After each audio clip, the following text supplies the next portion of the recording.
Kalau tak, aku akan kekal relevan sampai hari ini.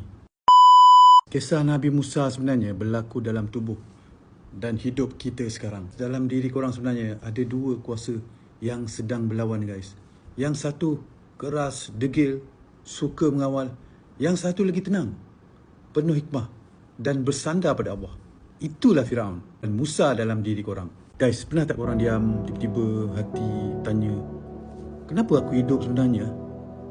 Apa arti semua yang aku alami sekarang ni? Kalau korang pernah rasa macam tu, sebenarnya guys, bukan sekadar fikiran tau. Itu mungkin Musa dalam diri korang yang sedang bangkit. Lokasi Musa dalam otak korang adalah di pineal gland dan prefrontal cortex. Dalam tubuh ni guys, bila pineal gland korang mula aktif, korang nampak makna sebenarnya, bukan maklumat.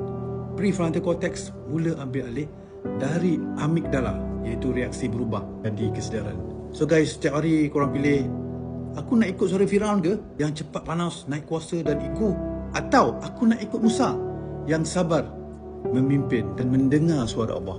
Korang tak boleh bunuh Firaun sekelip mata guys, tapi korang boleh kuatkan Musa dalam diri dengan latihan zikir dan jujur pada diri. Ini semua sifat Musa guys. Tenang di hadapan Firaun, bijak menyusun tindakan, taat pada arahan Tuhan walaupun sukar, bertindak dari kesedaran bukan reaksi.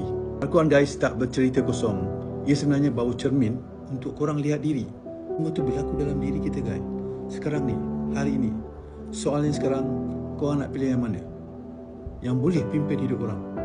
Firaun atau Musa?